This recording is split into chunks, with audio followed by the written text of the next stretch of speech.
The Dodge FireArrow IV is a concept car that was built in 1954. The Dodge FireArrow IV, like its sisters, were designed by Chrysler's legendary design chief Virgil Exner and built by Ghia of Turin, Italy.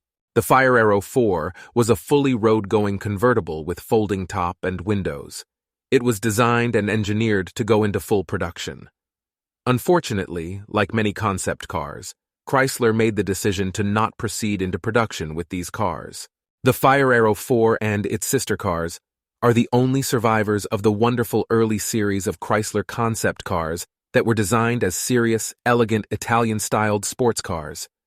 These would have very easily found a market niche to compete with the Corvette, Thunderbird, and several European marques. They not only are wonderful-looking cars, but are powered by the legendary Hemi engine and a pleasure to drive. The car was a bright red convertible four-seater with black and white diamond interior. It looked most like a convertible version of the first FireArrow.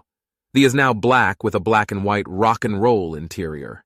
2 convertible Dodge FireArrow concept cars were sold at the 36th annual Barrett-Jackson Collector Car event in Scottsdale, Arizona. They now reside in the Blackhawk Automotive Museum.